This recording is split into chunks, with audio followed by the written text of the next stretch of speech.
Alright guys, James at Rampant Lion Reviews again for you today. For this one, we are doing another out and about video for you.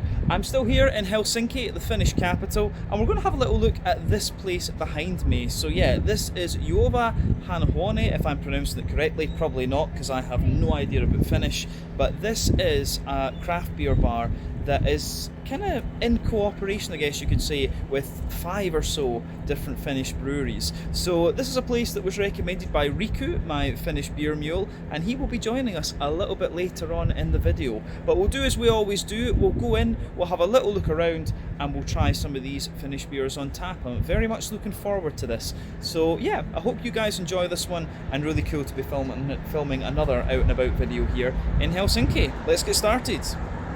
Alright guys, so just to let you see where Juova is, it's actually right next to the Helsingin Yliopisto metro station, or the Helsinki University station.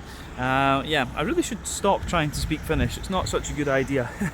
But yeah, as you can see, it's got a lovely exterior, but if you go down this street straight away, you pretty much have the central station and the railway square. So yeah, it's only about 300 meters to walk up here, something like that. But yeah, there you can see craft beer bar Juova Hanahoune, if I'm pronouncing that correctly. Again, probably not. But yeah, when you come in, this place is pretty cool. So yeah, there you can see the Tired Uncle corner. My dad's sitting over there with these pills. But yeah, when you come in, you're greeted with some beers for takeaway, which we'll look at a little bit later on. So yeah, I have to say, the interior of this place is really cool. There's an extensive tap list as well, which is quite nice. We'll have a little look closer at that later on too. But yeah, this is pretty nice. And then you've got all this through the back. We've got another fridge here of bottles that you can drink in that we'll look at more closely later as well. All of this, all of these different kind of brewery stickers and beer stickers and things. And yeah, you can see we've got this little bar up here, which is very nice too. So yeah, I might come and film one or two of the tastings up here a little bit later on. But yeah, as you can see, this is pretty cool, and I think you've maybe got a clue as to what Finnish breweries are involved with this bar actually.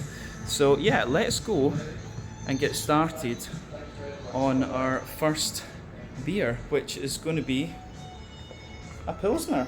So there you are. Alright guys, well, time for our first beer tasting then here at Juova. So yeah, the first beer that we're going to have a look at is from a Helsinki based brewery. So Pienpanimo, the beer is called the Barley Grind, and it's a Pilsner coming in at 5.1%. Always a good place to start when we're making one of these videos. So yeah, when the beer poured, it came out with about a half finger of a frothy, I would say kind of cream coloured head. As you would expect from a Pilsner, it's got that lovely kind of pale golden straw colour to it. A little bit of natural haze. We have seen Pilsners kind of hazier than this before, but nothing untoward about the appearance. One or two big bubbles just kind of floating up toward the head there. But yeah, in terms of what you would expect appearance-wise from a Pilsner, nothing really surprising. So yeah, what you want from these beers is, of course, that they're made well and that they match, and they match to your expectations of the style. You're not really expecting anything kind of crazy from a Pilsner. Pienpanimo, of course, are a brewery that have featured on the channel before. I can't remember though what I had from them, but I think it was something quite heavy. So yeah, to have something a bit lighter from them will be quite nice. I haven't had too many Finnish Pilsners, and that of course is the purpose of coming to this bar, because it's a sort of collaboration with a few of the different breweries in the sort of Helsinki and Espoo area. So yeah, let's have a little look at the aroma of this one then. So aroma wise, I'm going to say straight away, this is actually quite a wet smelling Pilsner, but I'm going to say it smells pretty damn good already. So backbone of the beer, you've got a little bit of that typical kind of fresh bread crusty sort of thing. I get a little bit of a kind of Jacob's cream cracker note out of it too. But yeah, good little bit of kind of sort of wet white bread. it's not too kind of crisp and dry actually. With Pilsner malt you can quite often get this big crisp dry character, but you don't get too much of that out of this one. This actually smells a little bit kind of more wet and bready in a sense, but it does, the more that you smell of it, the more you kind of get a slightly sweet biscuity character, McVitie's digestive biscuits. I've no idea if these descriptors are any good for Finnish people. I've actually not had a look properly in a Finnish supermarket to see what kind of biscuits and things that you get over here, but yeah, this is just what it reminds me of. A little bit of bread crust, a little bit of cracker, some wet white bread, a little bit of kind of McVitie's digestive biscuit, and then toward the back of the nose you do get a little touch of that kind of Pilsner malt crispness and dryness, but it's not overwhelming, it's not kind of dominating the beer actually. So yeah, the way that this goes together aroma wise on the malty side of things is quite nice. On the hoppy side of things, it's pretty much what you would expect. There's a little bit of smooth earthiness in there.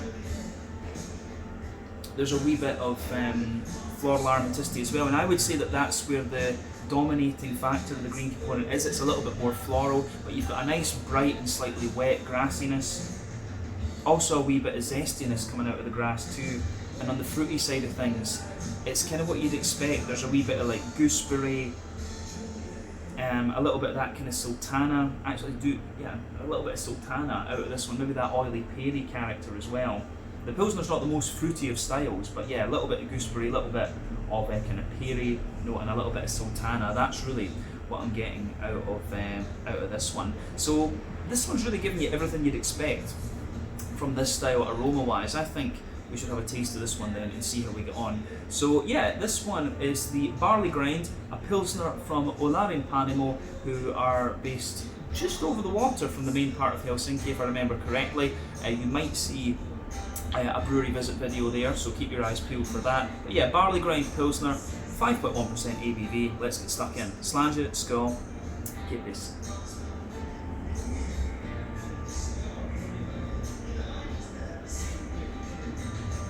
That's really nice, actually. First impression is it's quite a wet but quite a smooth Pilsner.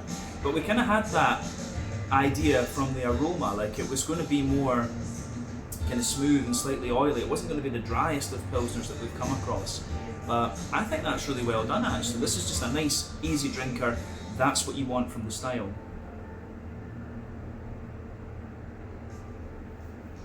So, yeah, this gets a thumbs up from me. As you'll know if you've watched the channel over the last kind of 2 years or so, really been getting into my lager beers again. So yeah, malty backbone of this, middle of your palate, bit of bread crust. As we said before, you get a little bit of crackery note out of this one, but not too much. I find the backbone of this beer is more bread crusty. You've got that wet white bread. As you go further back on the palate, it becomes a little bit more of a kind of wholemeal, brown bready sort of character. But what you'll find is that in the middle third of your palate, it really starts to sweeten up. You get a bit more of that McVitie's digestive biscuity sort of thing, and maybe a little teeny bit of, honey, or I don't know if I'd go straight up and say caramel, but further back on the palate, and as you go further into the aftertaste, you do start to get some of that dryness that you'll get from the Pilsner malt, and of course the sweetness is coming from the Pilsner malt as well.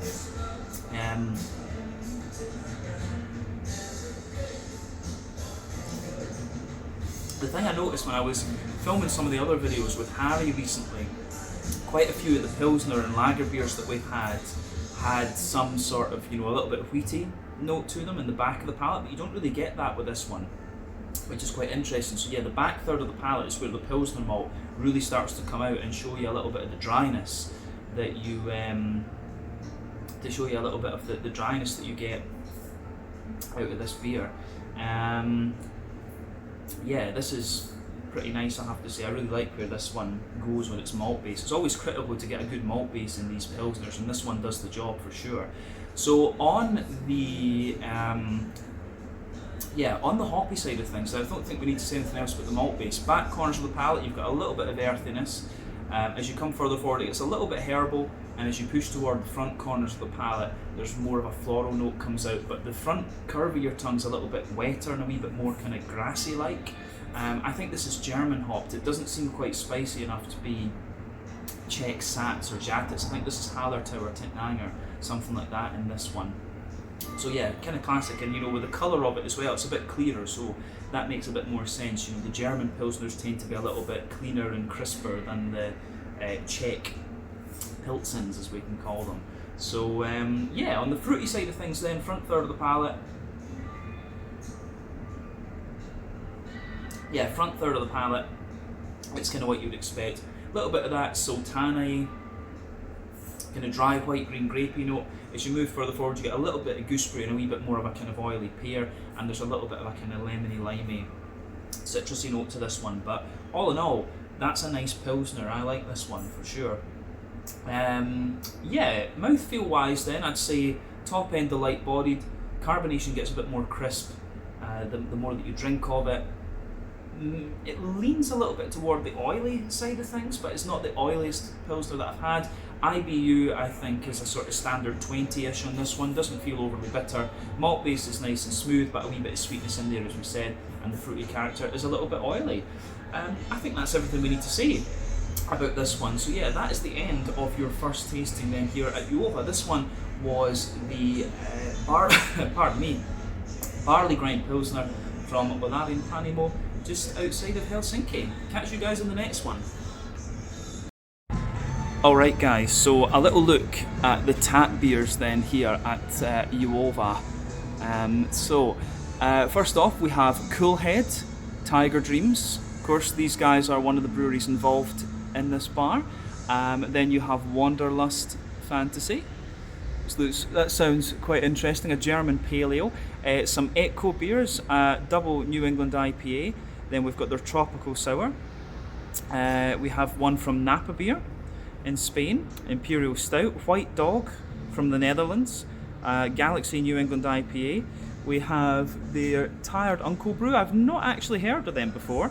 Need to have a look at these guys. We have Pienpanimo, their Mango Tamarind Sour.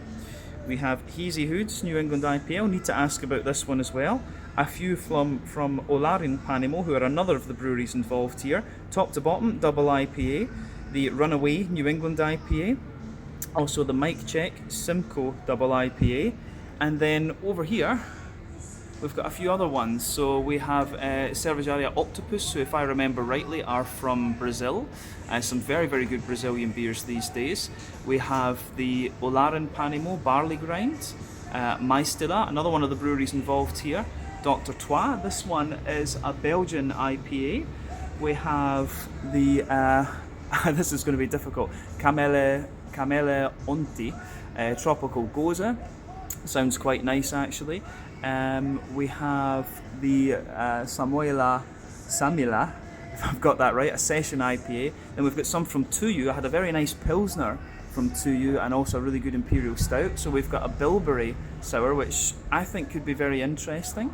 Might need to try that later. We have the Zamba Fatness DVD, New England Double IPA.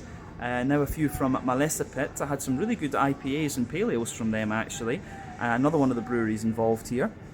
So Apricot Pie Sour, sounds quite interesting. Golden State California IPA, I love a good West Coaster, so I'll need to try that. We've got Peninsula, I forget where these guys are from, but they do some very nice beers, like Cranberry and Lime Gosa. These guys, these are the ones that do the nice lagers in the cans. How do we say this? Vino Haradska, if I remember rightly, Pivovar. So yeah, Czech Pilsner there, Blackthorn Dry Cider, and then Maker's Mark Distillery, a Kentucky bourbon whiskey. So yeah, as you can see, a really nice selection here. So yeah, we have Coolhead, Echo, Olarin, Maistila, Tuyu, and Malesapat. So yeah, some very, very good Finnish beers on offer here, and all breweries that have featured on the channel. So yeah, you'll see some of these in this video. Alright guys, so the man himself has arrived, Riku. Nice to actually meet you in person. Yeah, that's cool. Yeah. So guys, Riku, as I've explained to you many a time, is responsible for pretty much all of the Finnish beers that we've had on the channel, except some of the very, very early ones. So yeah, this was his suggestion, and we'll be doing some tastings together a little bit later in the video. Yep. Exciting. Yeah. Yeah. So this is probably going to be a very heavy day for both of us. Yeah, I believe so, yeah. I think so, yeah. Finns can get a little bit crazy.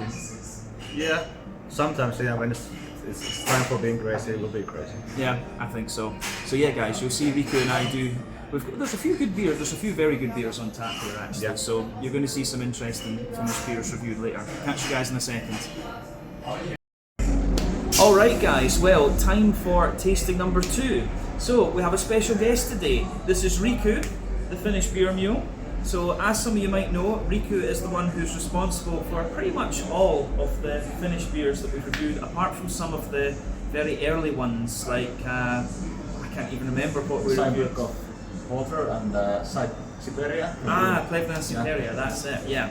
So thank you to Riku for joining.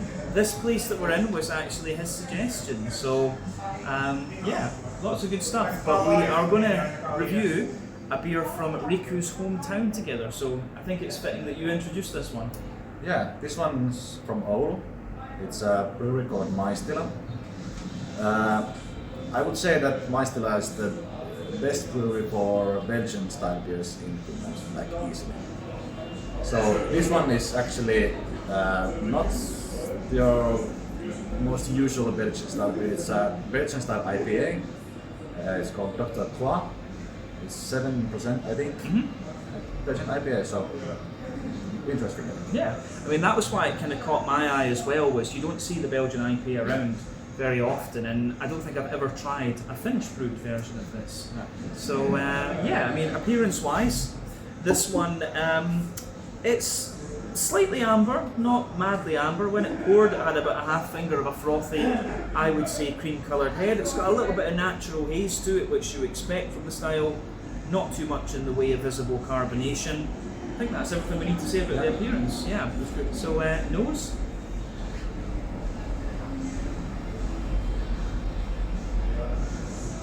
It's really fragrant now. Yeah. I think. Yeah. Some floral, like rosy almost. Qualities. It's quite candied as well, I think, isn't it? Yeah. I mean, this, I will say straight away, for me, this doesn't smell like Belgian IPAs I've had before.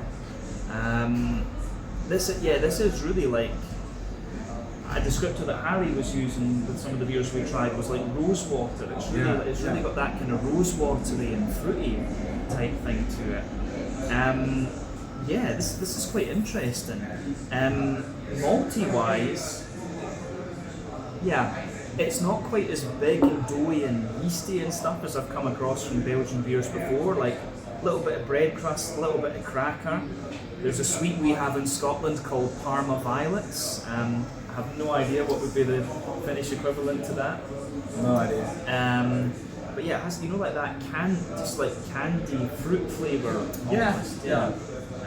Almost like not quite tutti frutti, but almost. That's we get tutti fruttis in Sweden. Yeah, it's really like just like fruit gummy sweets. Yeah. So yeah, you've got a little bit of bread. You don't even get a little bit of like Werther's Original, you know, like butter candy, butterscotch. Maybe some, yeah. There's really just a teeny little bit. It's really, I don't know. I think it's quite difficult to pick out the malty, yeasty notes in this. Yeah, I think I can smell some like a pulla, we call it in Finland, like a cinnamon roll dough, but without the cinnamon actually, like doughy, some doughy qualities. I think. Yeah, like a sort of doughy. Yeah, you do get a little bit of that. Yeah, I mean there is some kind of bready, yeasty thing, but I think the whole fruity, hoppy thing kind of covers it all up. Yeah. What do you think for the green component? What would you say about that?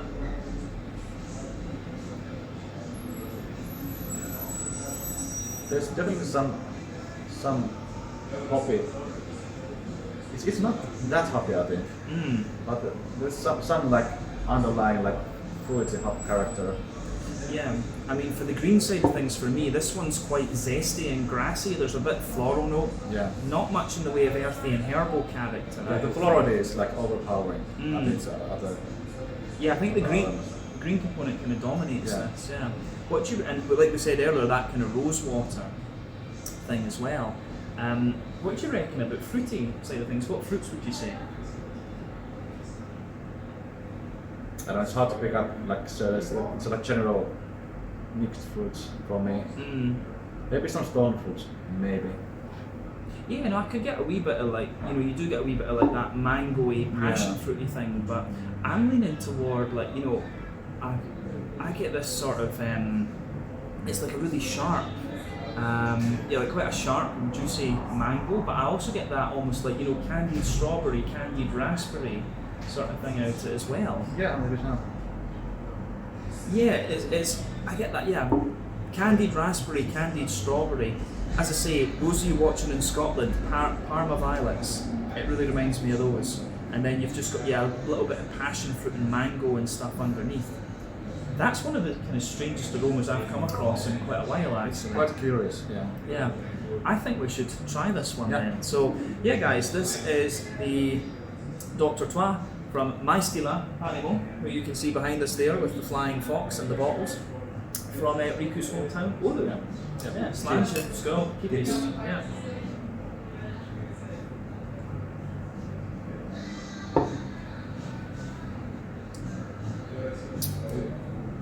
That's different. Yeah. It's almost... Check it out. You get quite a bit of booze on the aftertaste with that as well. Yeah. I was just about to say that it reminds me more like a triple at first. And there definitely are some Belgian yeasty estates there. It takes a wee bit of time to show you its colours. Yeah. It takes you. This is one of these beers that you need to. I'm kind of glad we got this rather than just like the little taster. Yeah. Because this is one that it does take time, but I agree with you. It has like a sort of triple Belgian blondie kind of start. Yeah. And then you get the booziness, and then you start to get the hoppiness. Yeah. And this is really curious. I mean, like it's definitely, it's almost got a bit more like a West Coast, like a like a new school West Coast kind of mouthfeel to it. It's not. I mean, this isn't going to blow the head off you in terms of bitterness and stuff. No, it's quite mellow. Yeah, I like that description though. Yeah, like triple to start with, then you get some of the hoppy bitterness, but it has like a West Coast, like a new school West Coast mouthfeel to it for sure. This is really quite quirky. The two beers that I tried from my Stilla before, I'm sure, were both like sours, weren't they? They were both like kind of oaty. At least one sour, yeah. Yeah. Maybe some burst out. I'm not sure. Was that not from the other brewery in? Might be. Yes, it might be. Yeah. I can't remember. Yeah. I'm pretty sure. I think it was two sours you gave me from my Stilla before. The Mango Tango was one, and the other one was the rhubarb. Yeah, because I think I lost the Mango Tango video. I was very angry at my computer because the video disappeared. But this is nice. I will say that I like this beer, but it is one that takes a bit of time to get your head around. What do you reckon about the malty part of it?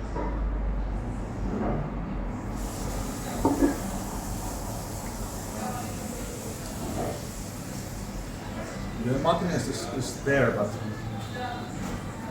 I would say it's more on the lighter side. I'm not sure if they used oats or wheat here. Probably at least wheat, I would imagine. I think it's mainly barley malt, but I think there might be a little bit of wheat in the back. So for me, mainly barley malt, but a little bit of wheat in the back. You get a bit of that wheaty dryness and bitiness in the back of the palate. But on top of that, like you were saying earlier, it's in the middle of the palate, it's really quite triple-like. So you get like in the middle of your palate, you can feel the kind of booziness. You get a bit of straight up caramel, a wee bit more honey, and then some sort of like, McVitie's Digestive, biscuity, honeycomb type thing. Yeah. And then the thing is, you'll notice in the aftertaste, the sort of Belgian yeasty notes come out a bit more, I think. Yeah.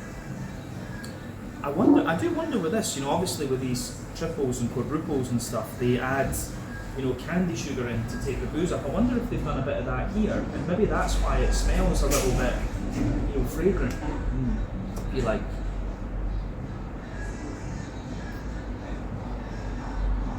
But I think this was an interesting choice, for sure. Yeah. Anything else you think about the malt beans? No, I think they're covered. Yeah. Quite nicely there. Yeah. What about green component then, like green part of the hops?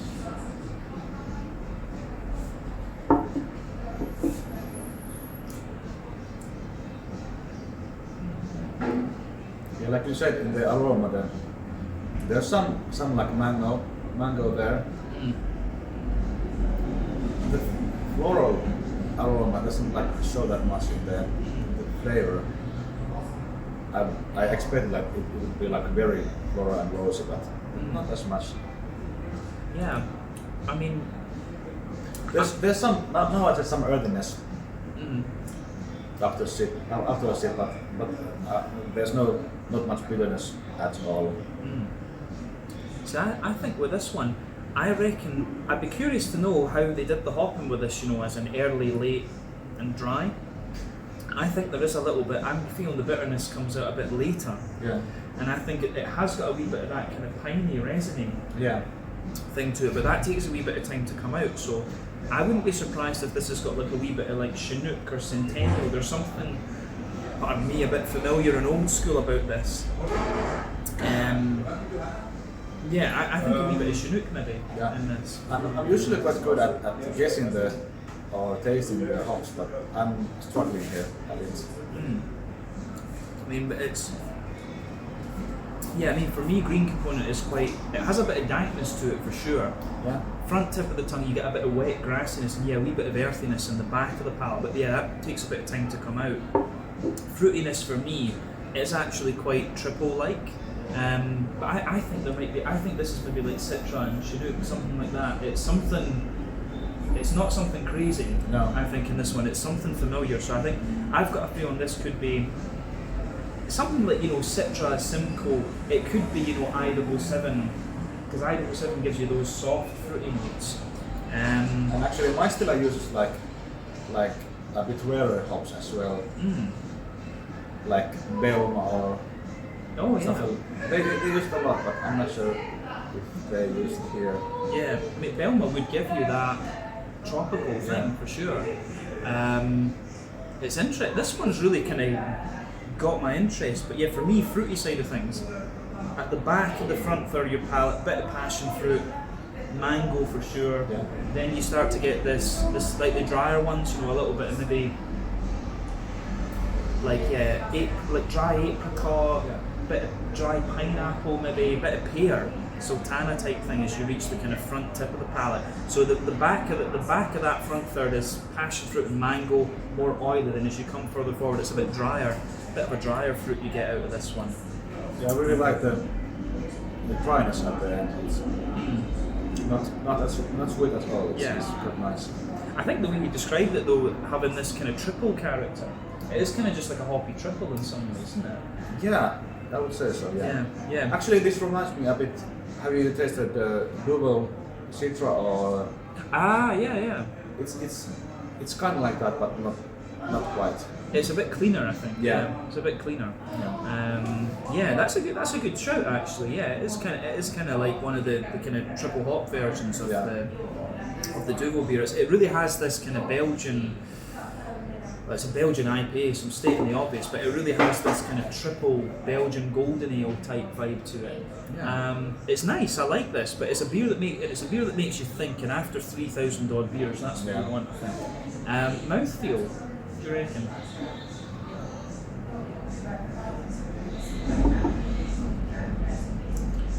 It's like a mid-bodied, bit oily. Carbonation is, I think, it's spot on because these things are usually quite carbonated. Yeah. But this is like that's a good level, I would say. Yeah, it just gives you that wee bit of crispness almost. So that lets you know it's an IPA. Yeah. I reckon IBUs on this are maybe about, I think it might be about 40 or 50. Yeah, I was about to say 30, 40 maybe. Yeah, I think it's a bit more than 30. I think maybe 40 or 50. Because it gives you, I think the bitterness builds in this one, to be honest with you. Fruity wise, yeah, it's got a dry and oily fruity note to it. Malt base, as we said, takes a bit of time to show its head, but it's quite sweet and triple-like for sure. I like that. It's an interesting beer. This is probably the longest one we're going to do in this video, just because it really it's made us think a little bit. The other beers we're a bit more familiar with. So yeah, I think we can leave it at that for this one. Anything else you think? No, that's about it. Yeah.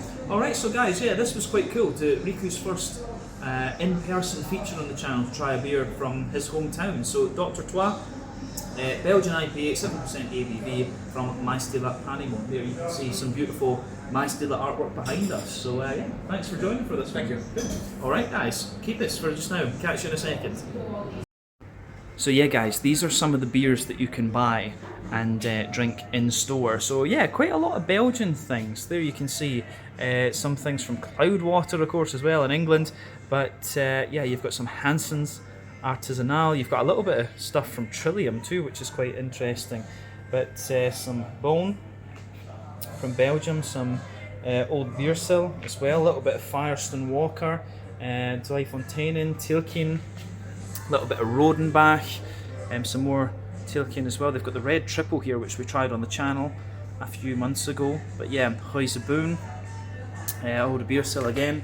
A few interesting things from Tuyu as well. Some of their Wild series, some of their Imperial Stouts, a few Orvals, a little bit of the Morslotel, Arpus. They've also got a little bit of Bierbibliothek. You can see Rochefort. They've got the Fuller's Vintage Ale. Yeah, some things here. A few more from Tuyu, of course. The Imperial Stout caught my eye. Some things from New Belgium over in Colorado, and Central Waters. So, and a Cloudwater Imperial Stout too. So yeah, some interesting things here in the kind of drink-in fridge at Juova. There you are. Alright guys, time for tasting number 3 then. So for this one, we are in front of the Echo painting, which tells you we are going to have a little look at an Echo Panimo beer. So this one is a New England IPA coming in at 8% ABV, and this is called Every Time We Touch. So yeah, this should be quite nice. And we were told by the guy behind the bar this would be in the top 3 within the style category for Finnish beer this year. So we kind of thought, well, why not? So yeah, when it poured, again, it had about half finger of a frothy, slightly cream coloured head. Colour-wise, I would say this one is a little bit paler. It's kind of like mango juicy colour. Obviously at 8% ABV, it's going to have a little bit more darkness to it, a little bit more. And I think is, yeah, just higher ABV. Remember, colour of the beer depends on the type of malts you use, and when it comes to New England, the level of haze is to do with the oak content, wheat content, the yeast to a degree as well. But yeah, haze-wise, I think it's kind of what you'd expect from a double, isn't it? It's not mad, it's not too little. Yeah, pretty much what you'd expect. Not too much visible carbonation. Yeah, pretty much what you'd expect appearance-wise from a New England. Yeah, aroma. Yeah.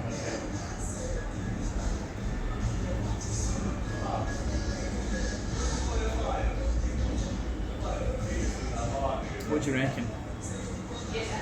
Again, tropical. Actually, this some vanilla, like very shallow vanilla. And, I'm not sure if I'm hallucinating, but yeah, I mean, malt base wise, I would say straight away this one's quite oaty. Yeah, you can smell it.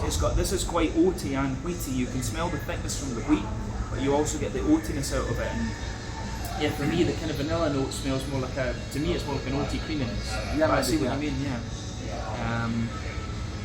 One thing I would say though is for an 8%er, it's actually not that sweet. Like quite often with these bigger New England IPAs, you can get more of a sweetness out of them. Yeah. But this one's more of this is a little bit more kind of 2015-ish, if that makes sense. Like they're not quite as sweet as the New Englands are now, or back then they weren't as sweet as they are now. So this one has a little bit of that more oaty, creamy, wheaty type thing to it. But you get the wheaty bitiness in the back of the nose too. Yeah. Anything else about the malt? no, I think it's like quite basic. Yeah. As in this style. Yeah. I think, yeah. Yeah, nothing too surprising. Yeah, oaty, creamy, Yeah. bit of wheaty bitiness, but you can smell the thickness in this right Yeah. away. You can smell that this is going to be a big thick thing. Yeah. Yeah, for me, green component of the hops, quite floral and bright, bit grassy and zesty. Not really earthy at all, I don't think. No. What do you reckon about the fruits? Again, like general tropical fruits, maybe some mango, guava, maybe. Nothing too crazy. It's like textbook, I would say. I think something's telling me this has got either Victoria's Secret or Idaho 7 in it, because under the mango and the guava that you mentioned, I get that soft apricot-y thing again. Yeah. And Idaho 7 for me is that soft tropical hop, but Victoria's Secret can also do that. I'm getting a hint like there's definitely some like very basic hops here, like maybe Mosaic or. I think this is only one or two. I think this is maybe 2 hops. I think it's just 2 that's in this, 3 at most. So I would guess Idaho 7 is. I think Idaho 7 or Victoria's Secret is one of them. If I had to guess, I would either say like Mosaic or maybe something. It has like that newborn vibe in a way, like Australia or New Zealand style maybe. I mean, I think I reckon I can see what you mean about the Mosaic, because it does have this light tangerine, orangey note to it. I think this could be like Mosaic and Victoria's Secret, or Mosaic Idaho 7, something like that, because it's got that soft tropical note. So for me, I see what Rick is saying. I would say definitely juicy mango. There's a wee bit of that apricot-y, pineapple-y sort of thing, which makes me think Idaho 7 or Victoria's Secret. But then you've also got a bit of this tangerine orange too.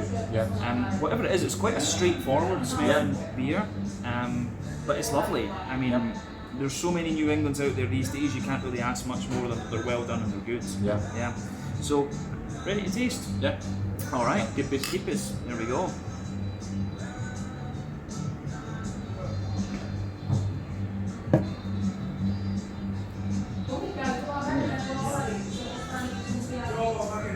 What's your first impression?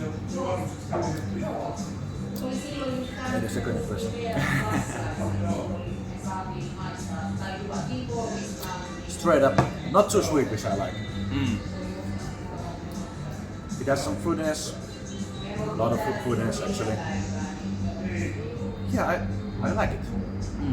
Creamy. Yeah, I mean, I think this is, like I was saying, this, I don't know if you would have had that one here, the steak berry, it's like the amazing haze and the rangy. It's very much this kind of sort of 2015-ish true, like type, 2015, 2016-ish type New England IPA. It's like an old school one. I don't know why, I always go to the malt first when I do the taste, but it's just, I don't know, just habit, but a lot of white bread in the base. When I taste this, the oats in this are, I think that the oats are there, but I think when I taste this, it's actually a bit more barley malt leaning and a bit more wheaty, like torrefied wheat. It has that kind of dry wheaty note at the back of the palate. So this is a bit less oaty, I think, in flavour than it is in aroma. Yeah, I would say so, It's more, it's the wheat in this is the thing that's really thickening it out for sure. So I'd say more barley malt wheat. But the malt base, you get a wee bit of bread crust, lots of thick white bread, a bit of wheaty bitiness on the back of the palate, and you do get just a little bit of like oaty smoothness in the middle. I don't think there's anything else to say about the malt base. What do you reckon about the green side of the hops? I think quite grassy, but I find this one just very grassy, to be honest. Yeah, surprisingly grassy actually. Yeah, it's definitely very wet, grassy. Yeah.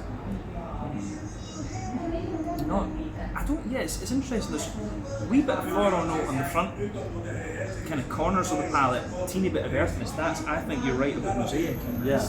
Because of the earthiness that it has. Now I'm not too sure about the New Zealand thing, but the mosaic is. I would say I would like that answer. I think I'm pretty sure just with the earthiness this is. I think you're right on the mosaic. I think Idaho 7 or Victoria's Secret potentially. There's I think this is 2 hops. I think it's mosaic and something tropical. Yeah, but yeah, a little bit of earthiness, wee bit of floral note, but wet and grassy for me on the green side of things. What do you reckon with the fruits?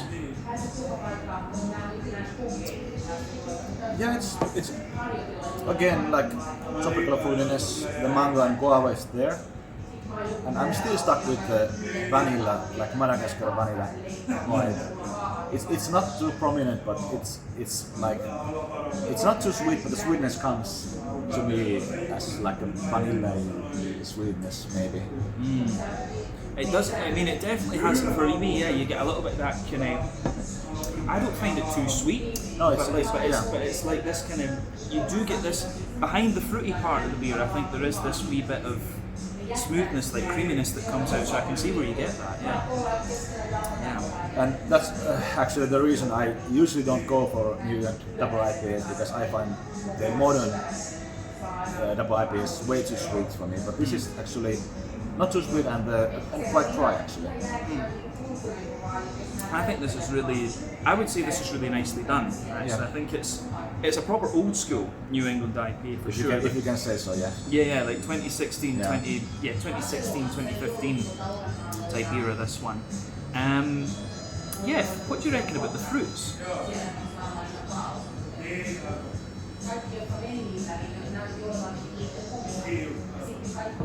Yeah, I'm gonna go mango, like a bit overripe mango maybe. And then guava is there as well, I would say. I think when you come, I agree with that. The guava for me, guava's just a bit more. I think overripe mango for me, guava's just a little bit greener than that. And I think again you get this wee bit of like apricot just in the middle of it all. That there's some kind of like dry sort of thing. So again, I reckon Idaho 7 or Victoria's Secret, something like this, but. Could be. There's a number of things it could be. It's difficult, but yeah, I think I'm pretty sure there's mosaic in this. Like on the front bit of the tongue, there's that bit more of an oily tangerine sort of thing coming out of this one, and it's quite light as well. I mean, it's not Sabro because you don't get that coconut. And no ways. I hate Sabro, and if there's Sabro, I would recognize it. Yeah. I think, and it's not Amarillo either because it's not zesty. Amarillo's got this really zesty thing. Origin, yeah. Because mosaic's just a bit more chilled out, I think, than Amarillo in a New England. It could have Citra, but it's every time you say it could be Citra, it's always a crapshoot because it usually is Citra. But yeah, I think I don't find it quite lemony and limey enough to be Citra. That's the thing for me. I think it's mosaic, and I think it's maybe mosaic. And some other, maybe one or two other hops. Yeah, mosaic and maybe like Idaho 7 or Victoria's Secret. Those are just the softness of the apricot-y, kind of slightly pineapple-y thing that it's got makes me think Idaho 7 could be, and there's more of that being produced as well. That's the other thing that's in my head there. But whatever it is, I mean, as I say, this one's got a really good balance between the citrusy orange and the tropical side, I would say. Yeah. Anything else? On the hoppy side, the fruity side? I think we got that covered. Yeah, so mouthfeel for me, top end to mid bodied, not the thickest in New England you're going to come across. Very drinkable, I would say. Yeah, for an 8%, it covers its alcohol very well. Very slight kick at the end, but that's not too much. It's quite a creamy one though. It's not kind of oily as some of them can be. I find this one like quite creamy and smooth. Yeah. I think IBUs it's 25. Yeah, so it's 30ish. Yeah, it's quite low in its IBU. I mean, quite often I find with double IPAs they put them to 40, they just give you that little bit more bitterness, but I think this is quite low. Malty's, as we said, is very smooth, not really sweet, and the fruits are mainly juicy, but there's a wee bit of oiliness to it. Yep. Yeah, anything else? I think that's that. Yep. Yeah, That's about it. quite happy with that. Yeah. So Really good. yeah, really nice kind of 2016 sort of era, if we can call it that. New England IPA. So yeah, this was every time. I always wanted to say every one we touch or everything we touch.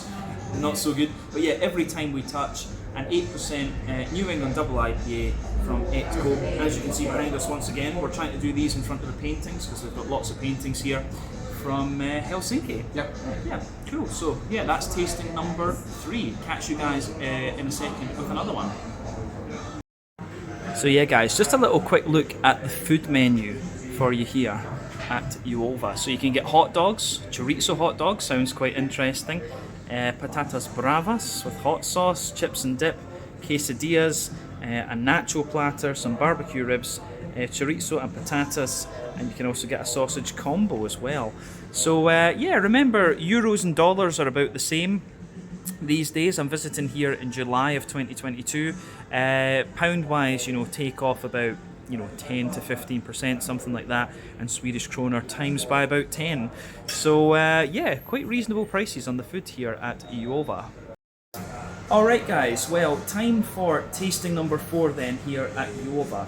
So we are going to continue on and have a look at another beer from one of the breweries involved with this bar. So Malásipit, if I have pronounced that correctly, which I probably haven't, but in the past I've had some really nice kind of IPAs and pale ales from these guys. So we're going to have a look at something a little bit different, and this is a style that I very, very much enjoy, so I have to say I'm very, very curious to see how this one is going to turn out. But both Riku and Oli behind the bar have told me this is a very, very nice beer. So the beer that we're going to have a look at from Malásipit is the Golden State, which is, they're describing it as a California, West Coast, whatever you want to call it, IPA. It comes in at 6.8% ABV, and so it should be really nice. So this beer, to the naked, I think it's appearing a little bit brighter on the camera to you guys than it is to me with the naked eye. It's got a light kind of amber colour to it. When it poured, it had a nice kind of half finger of a frothy, I would say, cream coloured head. And as you can see, this one is actually pretty clear. There are 1 or 2 big bubbles sticking toward the side of the glass, a few little ones going up toward the bottom of the head there. But overall, it looks pretty nice, and you can see it is pretty clear, you know. West Coast IPAs, they can have a little bit of natural haze to them, but they are nowhere near as hazy as what you would expect from a New England. But appearance-wise, nothing really surprising about this particular beer. It does look pretty nice, I have to say. So yeah, let's have a proper look at the aroma of this one then and see how we go. Aroma-wise, that smells very, very nice. As I've told you in many reviews before, in my opinion, a West Coast IPA can go 2 ways. It can either be big and oily and caramelly, or it can be a little bit more kind of biscuity and slightly bready and things. This one is kind of somewhere in the middle, but it's leaning a little bit more toward that kind of biscuity side of things. It's a little bit more like Pliny the Elder than it might be Sierra Nevada Torpedo or something like that. As I've told you as well, I miss these beers. There's not enough West Coast IPAs out there in my opinion these days. There should be more, and the IPAs that I've had from Malásipit before have been New England's, if memory serves me correctly. So to try a West Coast is quite nice. Yeah, on the aroma then, the first thing that jumps out at you, there's a little bit of bread crust in here, a little bit of a slightly wholemeal brown bready kind of note. On top of that though, there is a bit of straight up caramel at 6.8%. It's not the booziest of West Coast IPAs that you're going to come across, but it's not the lightest either. Quite a few of them these days are only about 6, but I think this style really shines when you get to the sort of 7% mark. So yeah, this one does have a bit of that straight up boozy caramel. It's also got a wee bit of the more McVitie's digestive biscuity sort of thing. Yeah, it's got a bit of the boozy McVitie's digestive biscuit. It's also got that caramelly note to it as well. Yeah, bread crust, white bread, brown bread, boozy caramel, bit of McVitie's digestive biscuit, and yeah, I think it goes together very, very nicely in that sense. The malty base is pretty much what you want from this one, but like I say, leans more toward that kind of biscuity side of things. So yeah, it has a thumbs up from me on the malty side. On the hoppy side of things, you've got a nice little bit of bright floral aromaticity. You've also got that lovely kind of slightly zesty grassy note. Not getting too much in the way of earthiness out of this beer though, I have to say. More kind of a deeper floral and brighter grassy sort of thing. On the fruity side of the beer, I'd say it's not overly. It's not got the most kind of jump out the glass at you type aroma. It's more kind of subtle in things, I would say. Aroma wise, this one, the fruity side of things, there's a little bit of passion fruit in there. You've got a wee bit of oily mango. Maybe just a little touch of like lime or orange or something. As I say, it's not got the most imposing fruity aroma to it, but it still smells really, really nice. I think that goes together very, very nicely.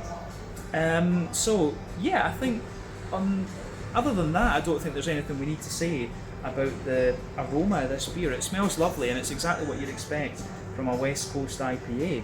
So yeah, let's get stuck into this one and see how we go. So yeah, this one is the Golden State, a California West Coast, whatever you want to call it, IPA from Malassapet, if I'm hopefully, fingers crossed, pronouncing that correctly. Slanget Skål, cheers, keepies.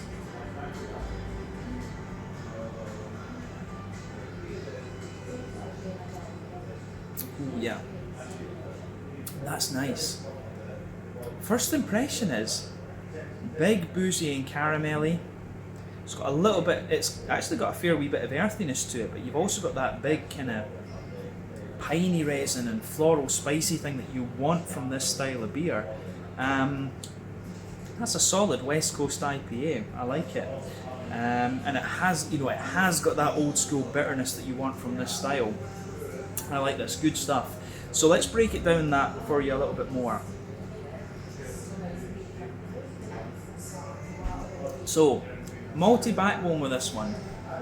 I'd say this differs a little bit from the aroma. It actually has a little bit more kind of caramel and boozy notes to it than it did in the aroma.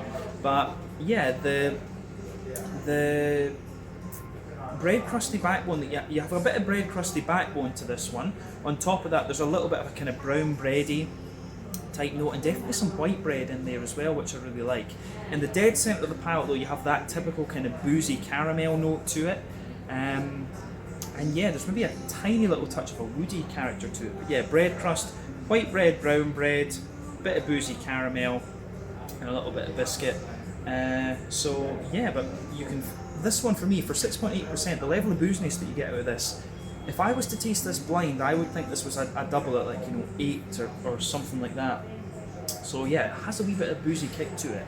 On the hoppy side of things, back corners of the palate, you do get a little bit of earthiness. As you come further forward, there's a good little bit of spicy floral aromaticity.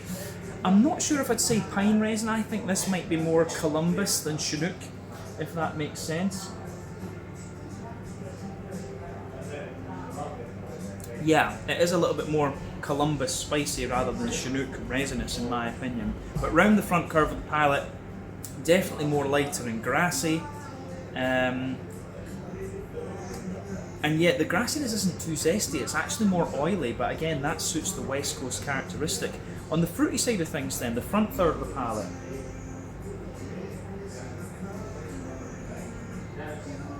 yeah, on the fruity side of things, it's kind of what you'd expect. There's a little bit of passion fruit toward the back of that front third of the palate. I think there might be a bit of Citra in this, to be honest with you. I think this might be a sea hop IPA. There's just something a little bit old school about it. So yeah, you've definitely got a little bit of a kind of passion fruity note to it. As you come further forward, maybe a bit more of an oily mango, and as you move into the front half of that front third of your palate, you start to get a little bit more of a kind of lemon limey note out of this one. So yeah, something tells me this might just be like an old school sea hop West Coast IPA. A little bit of Columbus, a little bit of Centennial, maybe a bit of Citra, something along those kind of lines. But yeah, passion fruit, bit of oily mango, bit of lemon and lime. Really nice West Coast IPA though, I have to say, and quite old school. Mouthfeel wise,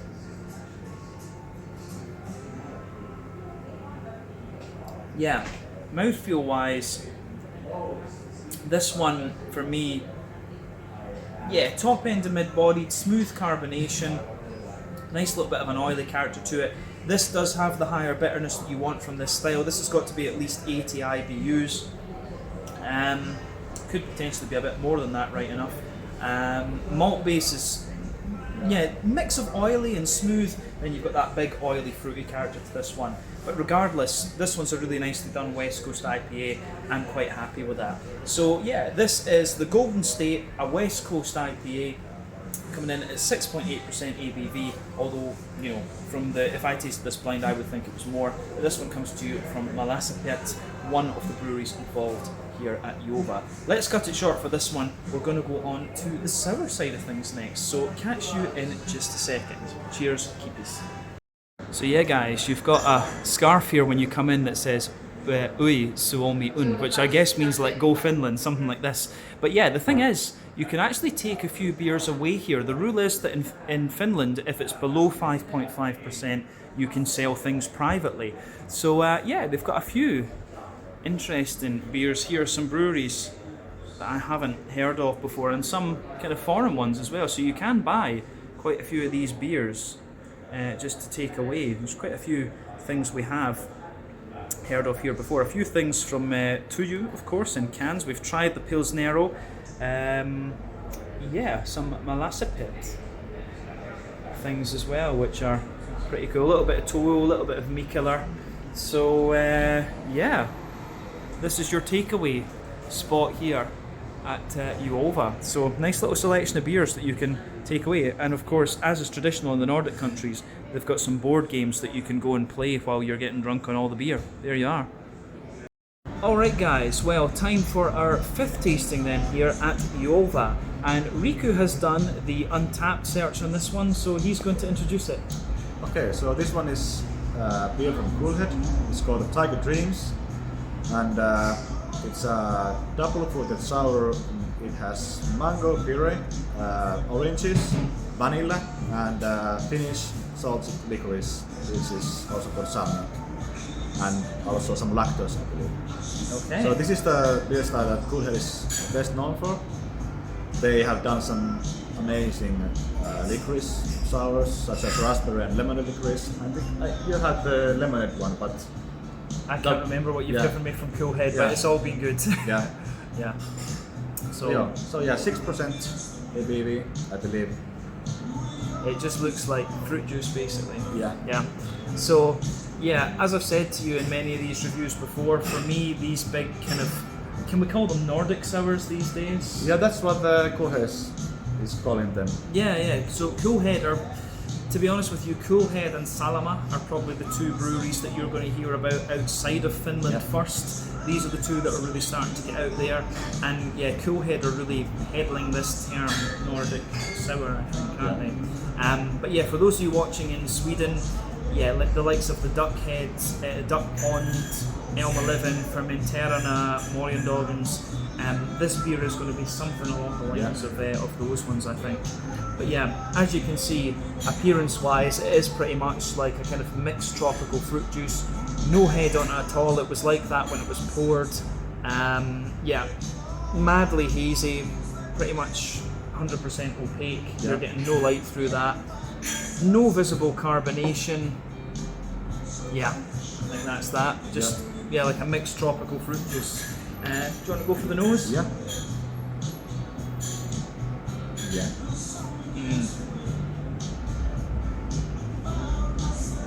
It's lovely. Yeah, Yeah. For me, these beers are always very straightforward, but they just smell so nice. Yeah. Yeah. It does remind me of that Maistila mango and pineapple sour or whatever it was that you sent me a while back. Yeah. But the licorice, the salmiak, really brings a nice twist. Yeah.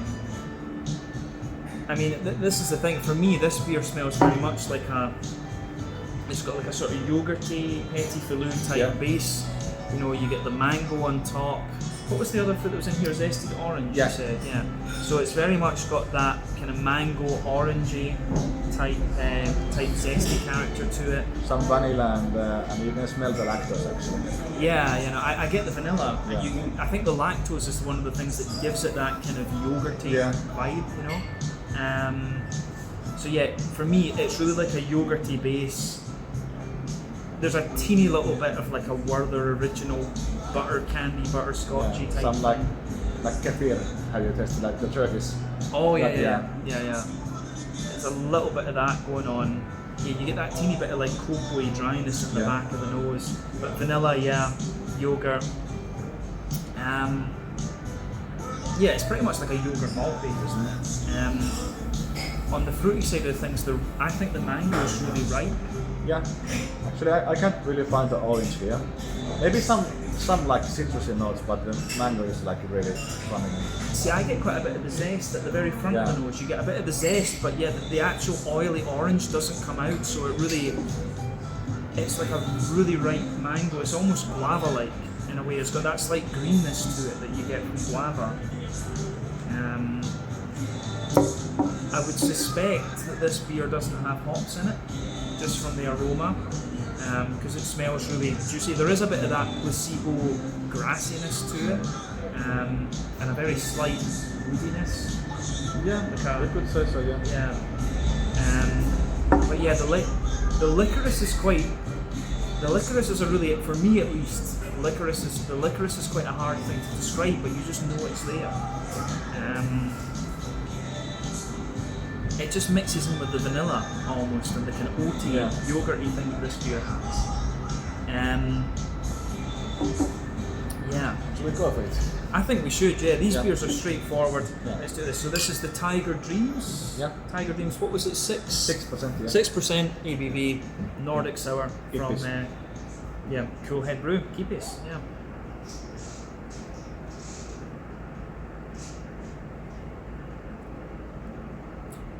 That's lovely. Yeah. In my opinion, a very straightforward beer, but it just works. Yeah, it is. Yeah.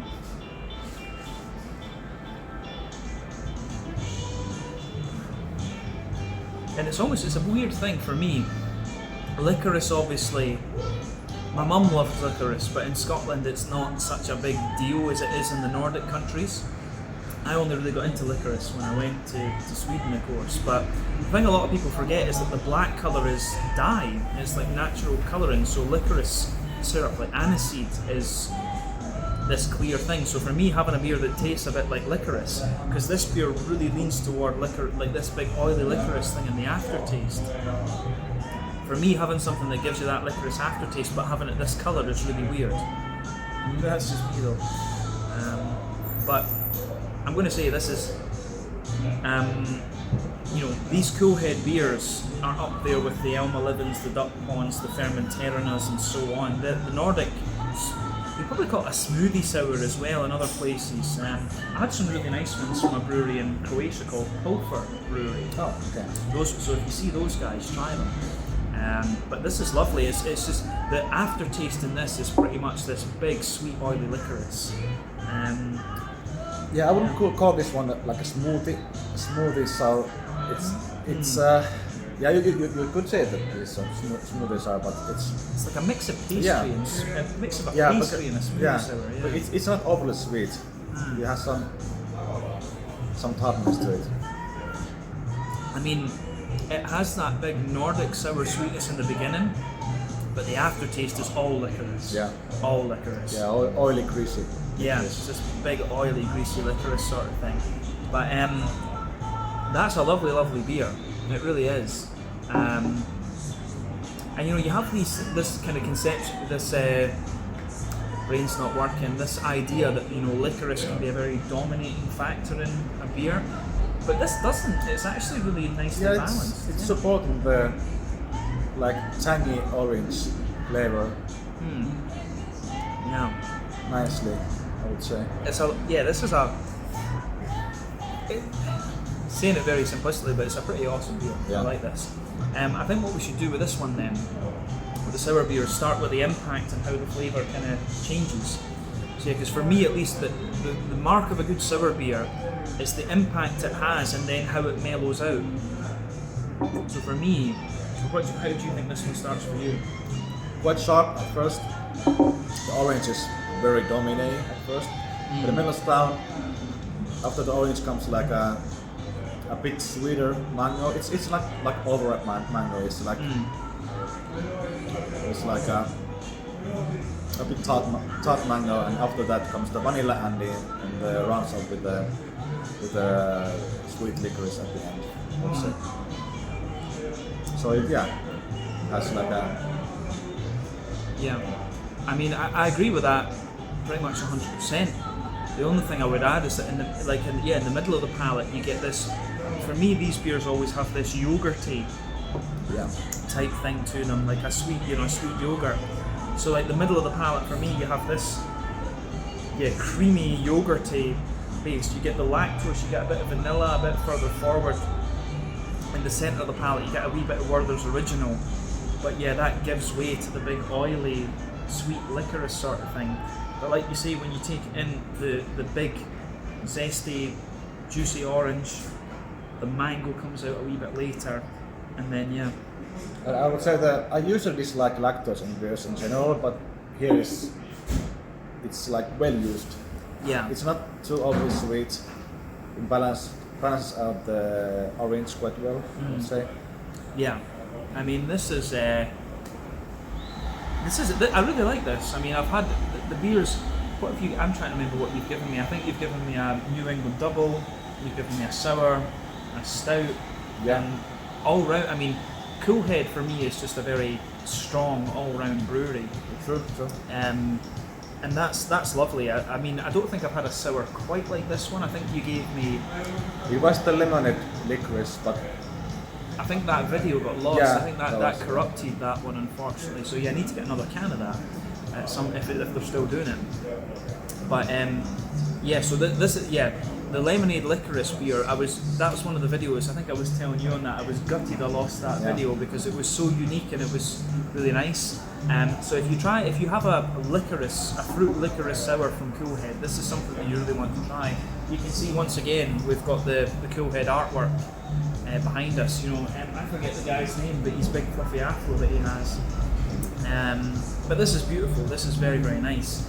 The other thing I would say is the hoppy note. You don't get any hops out of this. You don't even get a placebo grassy note on the flavour. It's very much like orange, mango, yogurt, the licorice and the aftertaste. I think that sums it up quite nicely. Yeah. What do you reckon about the mouthfeel?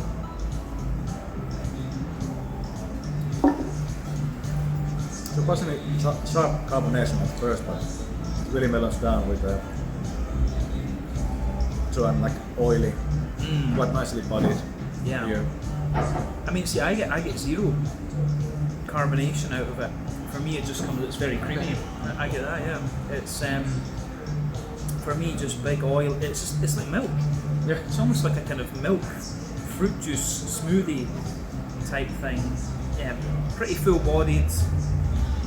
Yeah, just a big oily, creamy thing. I think technically speaking, it will be 0 IBUs, but there will be 2, 3, something like that in it.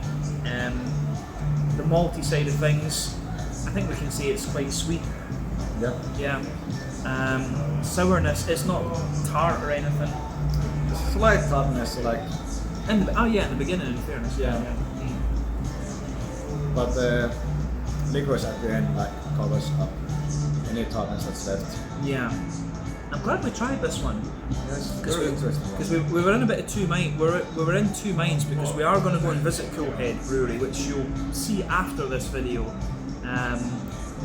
We were in two minds about whether to have a Coolhead beer, but I was like, well, this is one of the breweries that are involved with this bar. We should do the full round. But I'm glad we tried this one. I think this is really nice. Just big, oily, quite full-bodied sour beer. This one, lovely Nordic sour, big licorice note. And as I say, with Coolhead, at least in my opinion, these licorice sours that you get are very, very nicely done. Yeah. Anything you want to add to that one? No, that's about it. I'm quite happy with that as well. Lovely beer. Yeah. So yeah, this was the Tiger Dreams. Yeah, Tiger Dreams. 6% ABV from Coolhead Brewery.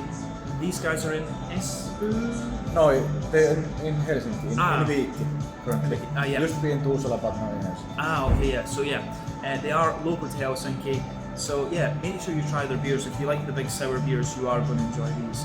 We have one more beer in mind, and this will be the last of the breweries that are involved with this bar. So we'll catch you in a little bit with that beer. But yeah, this was Tiger Dreams from Coolhead. See you in a second. Alright guys, so yeah, this is a very interesting part of the decor here at Juova. So these are all the old kind of tap things that they've had. So you can see there's just many from the different breweries involved here. There's things from Olarian to you, just everything basically. So there you can see one. This is catching my soup IPA from Garage, but yeah, some echo things. Yeah, this is just really cool to see actually. So you'll see more of these breweries featuring on the channel over the next little while. There's an echo one.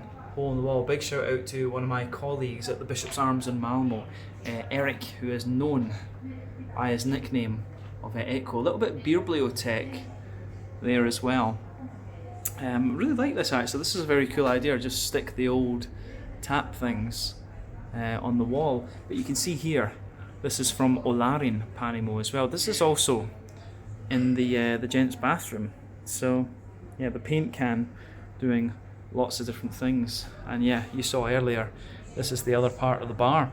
So yeah, interesting part of the decor here at Juova. Alright guys, well, time for our 6th and final tasting then here at Juova. So yeah, Riku read all the text on this beer in Finnish, so he is going to introduce this one. Yeah, so this one is Wide ale from Tuju,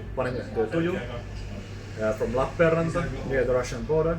And this one is 4.9% wide ale, which is a blend of different aged grisettes and saisons, aged in Chardonnay barrels with some bilberries. Yeah. So I learned from Riku then that yeah, bilberries are wild blueberries basically. Maybe, yeah. I'm not 100% sure about the difference, but yeah, they're different than the regular blueberries. Yeah. So not 100%. We're not 100% sure about that. But the thing is, if you fly Finnair anywhere, you will get bilberry juice, and it is very nice. But the beer itself is called Pestilence, 4.9% ABV, and it's part of their Wild Barrel series. Yeah, they're the first Finnish brewery that have an actual wide barrel program.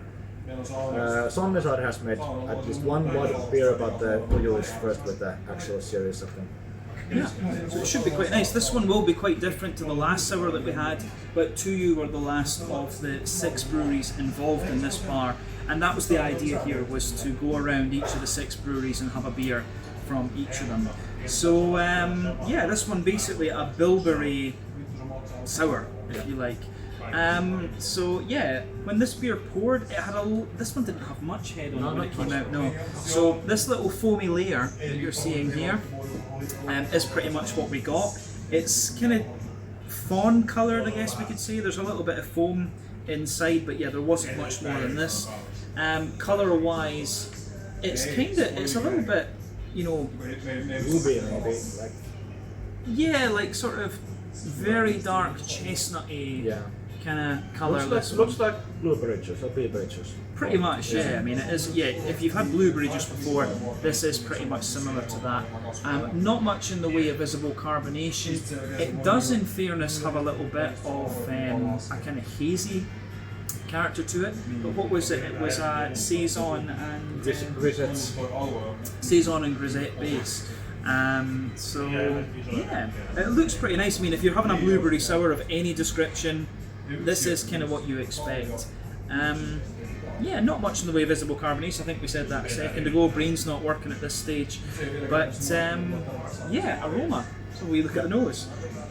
Oh yeah, yeah.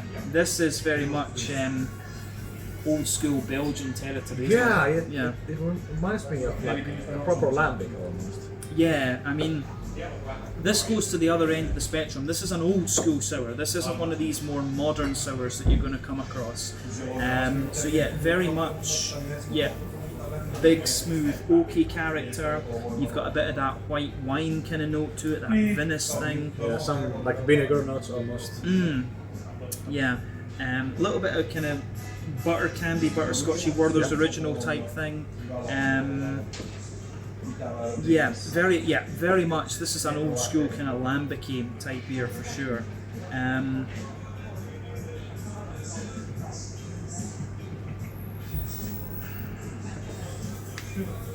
Is there anything else to say about the malt base? Yeah, dry, like a little bit of dryness. You get a little bit of vanilla, the smooth wood, the vinous notes, butter candy, butterscotch. Yes. Really nice. Yeah. My mouth has been actually watering. Yeah, this has got a really, really nice malty backbone to it. I mean, hoppy wise, when this is barrel aged, most of the hop character will have dropped out, but I still get quite a bit of grassiness and a wee bit of floral character from it. Maybe some earthiness as well. Yeah, a wee bit of earthy herbal thing, yeah, absolutely. I think that's it on the green side, isn't it?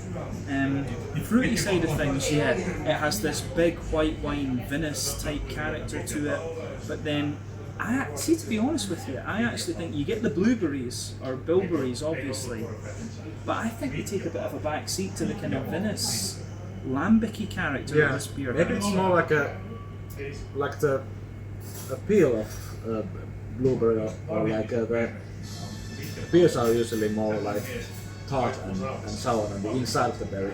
Yeah, I mean this one, it's you do get the juiciness. I mean, you get the juiciness from the blueberries, bilberries. I'm going to mix that up in this one.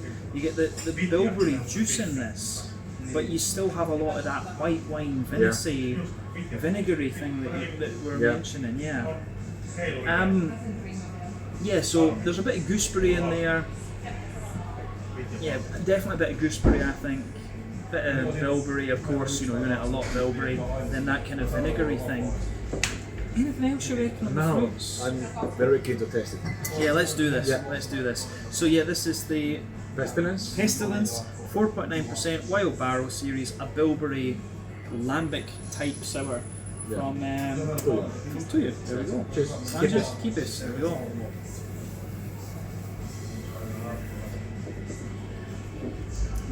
Ooh. Yes. That is nice. First impression is very smooth. Yeah, exactly. Yeah, the aroma was not sharper and vinegary. More vinegary than the flavor. I mean, this is almost like you try this beer, you smell this beer, and you think, oh, you're going to get this really vinous, vinous lambic-y sort of thing. But it's actually a little bit more almost. It's almost got like a little hint of New England. It's got this kind of almost oaty smoothness to it, doesn't it? It's a beautiful beer anyway. Yeah. Very vanilla. Yeah, vanilla and weirdly some like oat porridge on the aftertaste. It's almost like Yeah, vanilla and oats all the way in this, isn't it? It's a lot. This beer, this is one of these ones that does not match the aroma at all. That's lovely though, isn't it? It's a beautiful beer. so smooth and like mellow and kind. Almost. Yeah, I think this is. Yeah, I mean that's a lovely beer. I mean this Wild Barrel series. You were saying this is the first Wild Barrel series in Finland? Yeah. As far as I know. Yeah, I think you are going to do quite well with this. Yeah, I tried one other beer from the series and it was phenomenal. If you ever have a chance to taste any of these Wild Barrel series, you have to go for it. I mean, this is a. I'm just going to say, guys, this is pretty awesome. Yeah, I mean, if you do find a bottle of this or something, I think we need to review one of these as a sit-down review on the channel for sure. if this is what they're like, it's got this it gives you the sourness that you want, but it's just got this lovely oaty, porridgey thing that you're saying. This is beautiful. So yeah, guys, let's break down this beer as we usually do. So yeah, the backbone of this beer for me, lovely big smooth oaky wood, absolutely. And on top of that, you start to get this porridgey thing that Riku was talking about, middle of the palate for sure. This big oaty porridge, Werther's original, kind of in the middle, and then it has. I think that's porridge is a really good descriptor actually. Yeah, that big smooth oaty porridgey thing, but just a little touch of sweetness in the middle of the palate. It's only 4.9%. I mean, if you took this beer up to 7-8% and made it an imperial, you'd get more of that. That oaty porridge thing is nice, but further forward, you get a bit of that vanilla, and I think into the aftertaste that vanilla note comes out a wee bit more.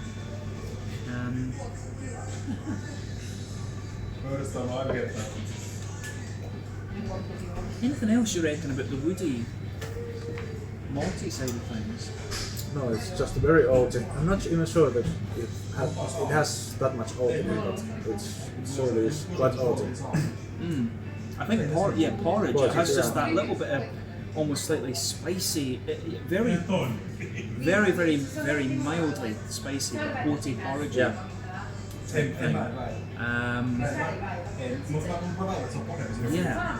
It's a beautiful beer. This absolutely. Malty wise, I think it's very straightforward actually, but it's just so well done. You can't knock this beer at all. I must say that it's nice to have a sour beer that you can actually taste the maltiness in it. It's usually overpowered with the other flavors, but it's like quite different, I would say. Yeah. No, as I said, I mean, I think this is something we all need to look at getting a. Yeah. In the next Riku box, I think maybe we need to try and get one of these. This is lovely. Hoppy wise, I don't think there's too much to report on this. It's very smooth on the side of the palate. It's barrel aged. You kind of expect that. Slight earthiness, slight herbal note as you come forward. Very, very slight floral character, a wet grassiness around the front of the palate. But yeah, again, very smooth. You expect that from these kind of barrel aged fruity sours or fodder aged, I guess. I don't know if this is barrel or fodder aged. I think it's barrel aged. I'm not 100% sure about that, but I think so. I'm sure the breweries in Finland will get fodders very, very soon. This will be the next thing. But that's lovely. Anything else about the hops? No, that's about it. Earthy, slightly floral, not much to say about it. Yeah. What do you reckon about the kind of sour impact and things then? Well, it's not as sour as I thought it would be. It definitely has some initial tartness, but not very strong in the aftertaste, like it usually is with these kind of beers. Yeah. I mean, fruity wise for me, the bilberries give you a little bit of kind of sharp impact, but then it mellows out really nice. I've always said this on the channel that for me a good sour beer mellows out very nicely, and I think this one does that. Absolutely, it really, really does that. I think bilberries, blueberries, you get that there, but you definitely have this kind of citricy, vinous, white wine sort of thing pushing its way out of this beer all the way. Is there anything else we should say about this? I mean, you get a little tiny bit of an almost figgy note to it, like a slightly candied fig, candied strawberry sort of thing. You get the bilberries giving you the sour note, the kind of tartness at the beginning, they mellow out really nicely. Then a wee bit of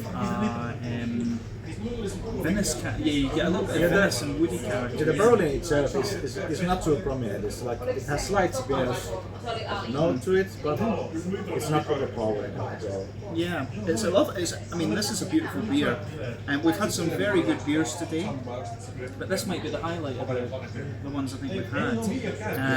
Beautiful beer. Mouthfeel wise, I think it's right in the middle of the spectrum, mid-bodied. There is a bit of crispness to the carbonation carbonation. It feels very clean in some ways.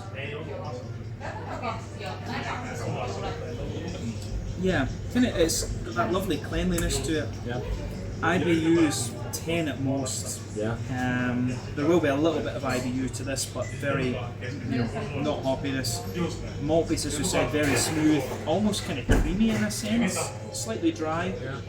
The fruitiness, the tartness on this is fairly minimalish, but noticeable. And yeah, just lovely juicy fruity notes into the aftertaste. Beautiful beer. Yeah, indeed. Yeah. I don't think anything else you would want to say. No, that's about it. I think that's it. Yeah. So yeah, this one was the Pestilence. Yeah. 4.9% ABV, a bilberry sour, part of the Wild Barrow series at Pienpanimo from Finland. If I've pronounced that correctly, probably butchered it. Lappenranta, there we go. Different stress.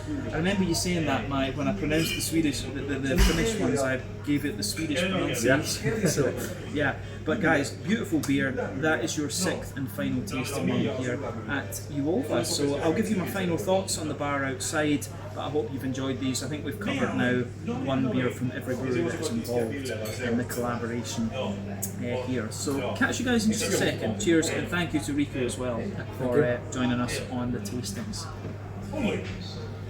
Alright guys, well that is our time over here at Juova in Helsinki. So it was a really nice afternoon actually, really nice to get Riku on the channel to do some tastings. We got to try a beer from each of the 6 breweries involved in the bar here, so that was really cool as well. We tried a few different styles, a few different sours, different kinds of IPA. I really enjoyed it actually.